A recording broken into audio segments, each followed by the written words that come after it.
Geography वाले आ गए। ओए क्या हालचाल है सभी के। मैं अभिषेक पांडे स्वागत करता हूं आपका इस बहुत ही बढ़िया से रैपिड रिवीजन के अंदर, जहां पर आप बहुत तेजी से पूरा एक चैप्टर समराइज कर देते हैं। और आज के जो चैप्टर का नाम है वो है ओरिजिन ऑफ द अर्थ।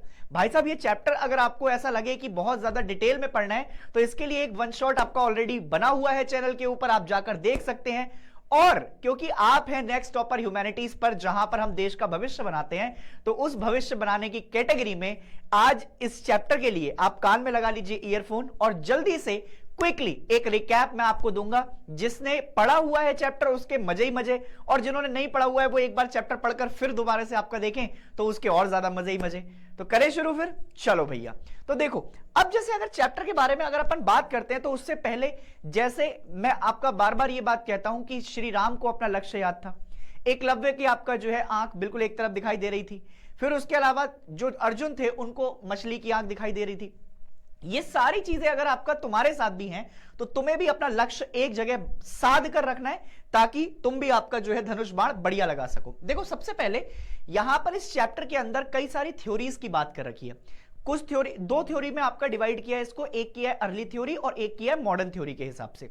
अगर तुम अर्ली थ्योरी के हिसाब से जाते हो तो अर्ली थ्योरी में बहुत लार्ज नंबर ऑफ हाइपोथेसिस तुमको बता रखे हैं, जिसमें क्या होता है, जिसमें आपका बेसिकली कई सारे फिलोसोफर, कई सारे साइंटिस्ट तुम्हें ओरिजिन ऑफ द अर्थ के बारे में बताते हैं। अगर मैं बात करूं तो सबसे पहले एक जर्मन फिलोसोफर थे जिनका नाम था इमैनुअल कांत। इमैनुअल कांत भाई साहब आए और उसके बाद एक मैथमेटिशियन लैपलेस साहब ने इनकी थ्योरी को रिवाइज भी किया, जिन्होंने 1796 में इस बात को आपका रिवाइज कर दिया था। अगर मैं और आगे जाऊंगा तो एक थ्योरी आई जो कि इन्होंने ही आपका दी थी, उस थ्योरी को आपका कहा गया नेबुलर हाइपोथेसिस। अब एक नेबुला अगर तुम समझोगे कि नेबुला क्या होता है, so nebula is nothing but it is a cloud of gases. कई सारे आपका गैसेस जब होते हैं तो उनके जब एक बादल जैसे छाते हुए तुम्हें दिख जाएं तो उसी को नेबुला कहते हैं। इसी नेबुला को आपका हम घर भी कहते हैं स्टार्स का। जब आप देखेंगे कि स्टार का फॉर्मेशन कैसे होता है तो उसको यहीं से ओरिजिन दिखाई देता है। अब इस हाइपोथेसिस में आपका प्लांट्स कैसे बनाए गए, अब सॉरी प्लांट्स कह रहा हूं, प्लैनेट्स कैसे बनाए गए, ये सारी चीजें आपका जो है बेसिकली यहां पर तुम्हें दिखाई दी।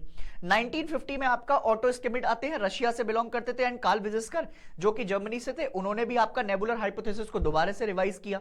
और उन्होंने ये बताया कि ये जो नेबुला वाली आपका कहानी है ये दो लाइटेस्ट गैसेस से आपका मिलकर तैयार होता है, एक है हाइड्रोजन और एक है हीलियम। अब ये सारी बातें आपका चली रही थी, अलग अलग हाइपोथेसिस आए। फिर क्या हुआ, अब अर्ली थ्योरीज के बारे में आपका जो है जैसे तुम्हें बता दिया कि नेबुलर हाइपोथेसिस भी कहा जाता है, इमैनुअल कांत साहब आए और हाइपोथेसिस में आपका ये बताया गया कि जो प्लेनेट है ये प्लैनेट्स आपका कैसे बने हैं, these are nothing but it is a cloud of gases. तो जो हमारे जितने भी प्लैनेट्स हैं वो क्लाउड्स ऑफ गैसेस के तौर पर बने होंगे, और ये सब आपका एक यूथफुल सन से एसोसिएटेड है। तो इनिशियली आपका लोगों ने इनकी बात को एक्सेप्ट किया, बट बाद में जाकर आपका इनकी बातों में बहुत सारी चीजें ऐसी थी जिसमें दम नहीं था और ये बहुत सारी चीजों को एक्सप्लेन नहीं कर पाए। 1905 तक आते आते चैम्बरलेन साहब एंड मोल्टन, इन्होंने आपका एक प्लैनेटेशनल हाइपोथेसिस दे दी कि कैसे आपका प्लैनेट्स का फॉर्मेशन हुआ। ये सारे लोग एक मिलकर गलती कर रहे थे, ये बता रहे थे कि आपका अर्थ कैसे बनी है, ओरिजिन ऑफ अर्थ कैसे है, प्लैनेट्स कैसे बने हैं, रादर देन इनको यह बताना चाहिए था कि यूनिवर्स की उत्पत्ति कैसे हुई है। अगर ये यूनिवर्स की उत्पत्ति आपका बता पाते, जिसको आज बिग बैंग थ्योरी के नाम से भी जाना जाता है और जो सबसे एक्सेप्टेबल थ्योरी है, तो शायद ऐसा होता कि पहले हमें आपका अर्थ की स्टडी ना करनी पड़ती और डायरेक्टली हम आपका समझ जाते। पर कोई बात नहीं है। अब आते हैं बाइनरी थ्योरी के ऊपर। बाइनरी थ्योरी 1950 में Otto Schmidt and Carl Weizsacker nebular hypothesis के तौर पर, और उन्होंने ये समझा कि आपका sun was surrounded by solar nebula. तो एक सोलर नेबुला है जिससे आपका हमारा सन क्या है, सराउंडेड है, और वहां पर जो दो इंपॉर्टेंट गैसेस हैं हाइड्रोजन और हीलियम वो दिखाई दे रही हैं। फिर कोलिजन होते जा रहे हैं, कोलिजन आपका जो है बेसिकली डिस्क शेप का आपका एक क्लाउड बन गया, उसमें आपका प्लैनेट्स धीरे धीरे कर उसी से आपका बनकर आए हैं। फिर क्या हुआ, जब हमने आपका ये सारी थ्योरी देखी तो लोगों ने ये समझा कि यार हमको ना ओरिजिन ऑफ द यूनिवर्स के बारे में बात करनी चाहिए। उसी के तौर पर आपका जो है मॉडर्न थ्योरी निकल कर आई, और मॉडर्न थ्योरी में सबसे पहली जो थ्योरी है और जो सबसे वाइडली एक्सेप्टेबल है आज के जमाने में, इसको कहते हैं big bang theory. Big bang theory को आपका हम एक्सपेंडिंग यूनिवर्स हाइपोथेसिस भी कहते हैं, क्योंकि ये आपका क्या करता जा रहा है, एक्सपेंड होता जा रहा है। जैसे जैसे धीरे धीरे आपका इसमें ब्लास्ट हुआ, ब्लास्ट होने के बाद ये एक्सपेंड होता गया।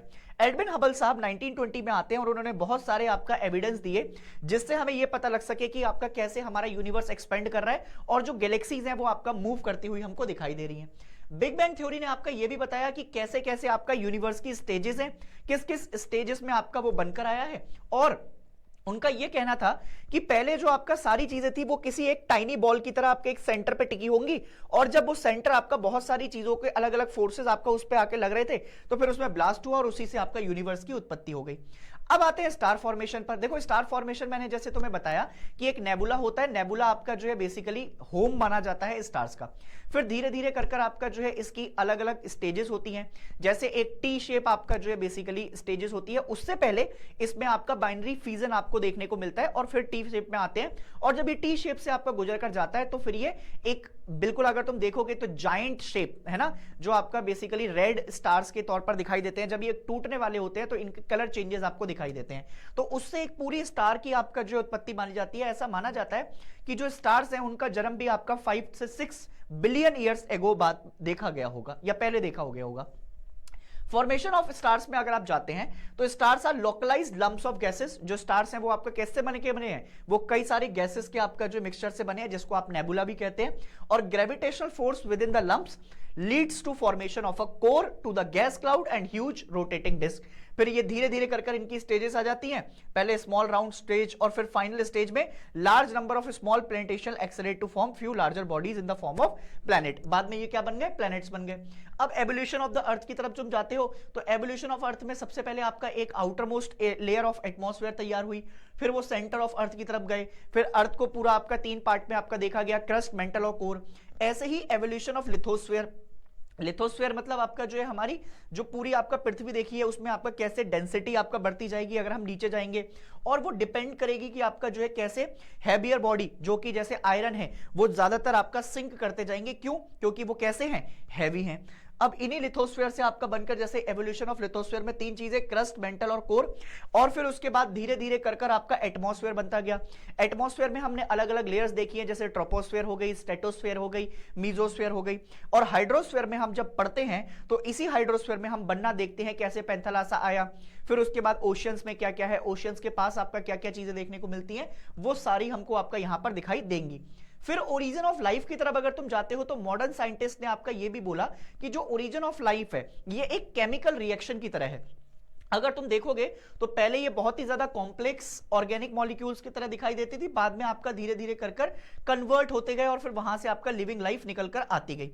कई सारे आपका रॉक्स हैं और उन्हीं रॉक्स में आपका जो है बेसिकली फॉसिल्स की तरह दिखाई देते हैं। वो फॉसिल्स लगभग आपका जो है जब फाउंड किए गए तो लगभग 3000 मिलियन ईयर्स एगो पहले आपका इनका समझ में आया हमको। और समरी जो है इस पूरे एवोल्यूशन की तो वो ये बताई गई कि यूनिसेलुलर बैक्टीरिया थे जो कि मॉडर्न मैन को आपका समझ में आया, और उसी से हम आपका क्या समझते हुए आए हैं, पूरी जियोलॉजिकल टाइम स्केल आपके समझते हुए आए हैं।